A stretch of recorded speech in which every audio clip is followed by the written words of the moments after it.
Hi everyone, welcome to Active Self-Protection Extra and John's Briefs, filming again today at C2 Tactical in Scottsdale with defense attorney extraordinaire Tim Forshey, who you should get your NFA trust from.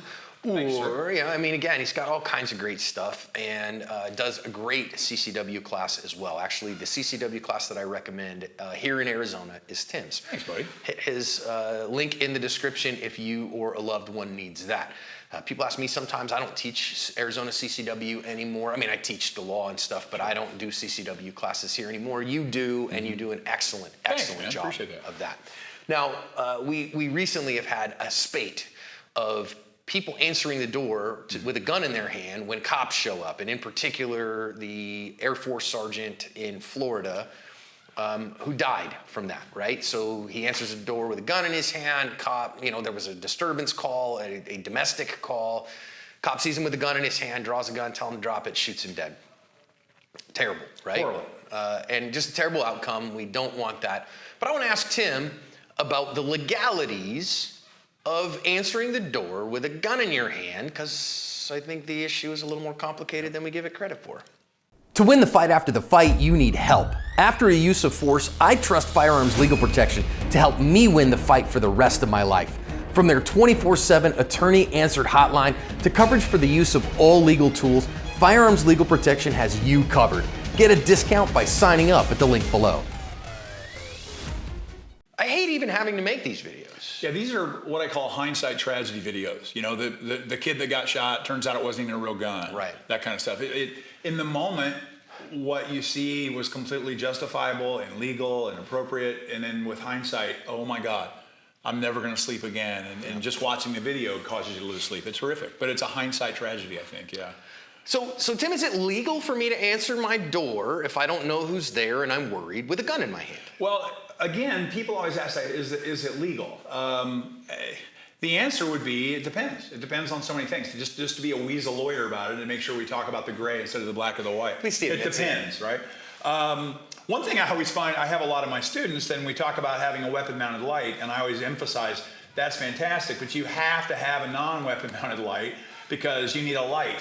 A light on a gun is not a light, it's a gun, okay? Right. And so I have people that, say, well, I answer the door and I've got my weapon-mounted light and I just shine the light in their face at the door. You're pointing a gun at a stranger with no foreknowledge that they pose any kind of a threat. It could be a homeless guy. It could be the police, as we see here, telling you that your child was in a car crash. It could be the police saying, can we get access to your backyard? There's a burglar hiding out there.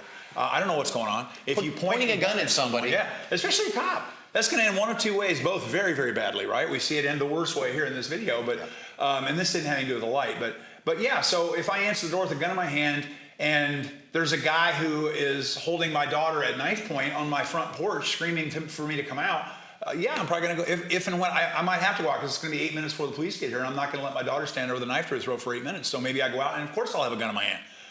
If there's a doorbell ring at 10 o'clock at night and I hear the people say, sheriff's office open up, and I say to the person on the phone, the police are here, am I going to have a gun in my hand? Only if I want to commit suicide, right. Which is what we saw here, essentially, really. I mean, well, to me, horrific. I look at this and I go, okay, this fails every test of practical intelligence. Yes.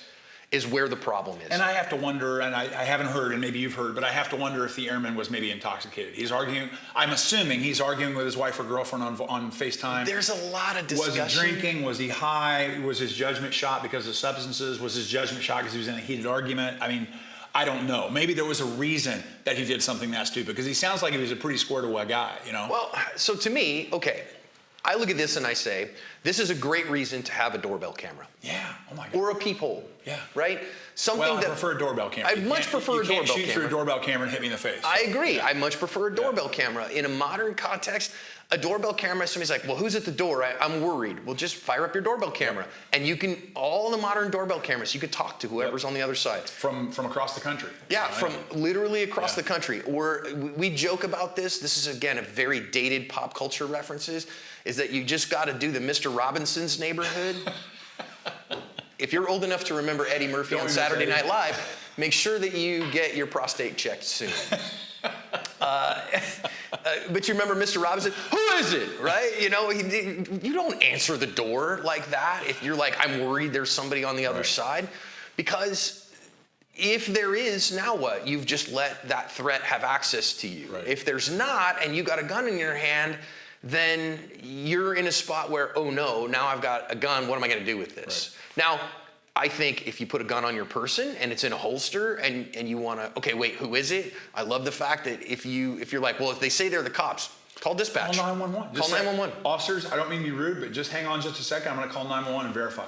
And any cop will go, hey, this is the kind of person, that's what I would do. Okay. This is a smart homeowner right here. That's cautious and good. That. Yeah.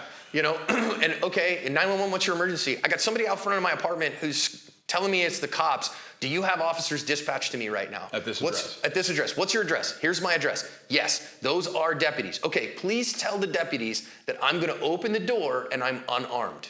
Perfect. Okay, great. Okay, I'm gonna put the phone down. Thank you very much, sir. And Click. then put your gun down. Guns down and away. Put it in the drawer there on that little table that your wife has in the foyer. Hey, officers, I'm gonna open the door. I am unarmed. Yep. And then, there's my hand, sir. Great. Hi, how are you? You know, what's going on, sir? Okay, because those are the smart things. Otherwise, I'm just gonna leave the door closed. Why open the door if I'm worried about that? Now, we've seen this cause problems for people in so many spots. In fact, I don't know that I've seen a single instance that I've analyzed on camera of somebody answering the door with a gun that it was a good thing. Right.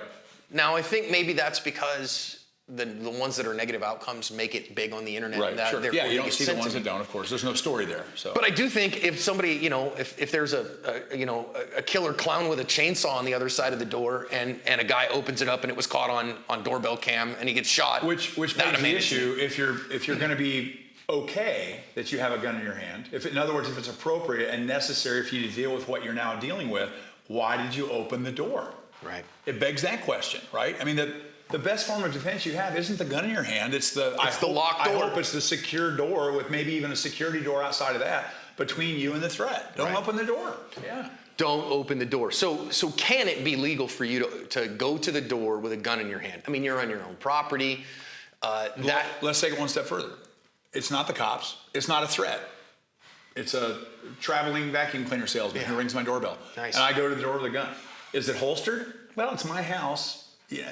Okay. Do you think the salesman might freak out and call the cops and say you just threatened him with a gun? And he can identify you, and maybe he can even say it was a Glock. And guess what? It was a Glock. And he says you pointed it at him. Prove you didn't. You don't have a doorbell camera. So are you exposing yourself to realities there? Yeah. I mean, that's why I'm such a big fan of concealed carry. If you're going to carry in your house, and I don't know too many people that carry actively in their house, but if you do, carry concealed. Yeah, when your daughter's friend drops by unexpectedly to have a pizza and dad's standing there in his pajamas with a holstered Glock 17, I mean, that's not the message you want to send to the world probably. So, but when you're there in your sweatpants and you've got a properly holstered J-frame in your sweatpants pocket nobody knows it's that's there. Fine. That's fine. Or if you're a little super tactical and in your sweatpants you've got a Filster Enigma with a HKP 30, then you're cooler. And that's totally normal. Way cooler and way more prepared. It's totally normal. Let's just say that somebody here at the table would be able to relate to that. It's totally normal.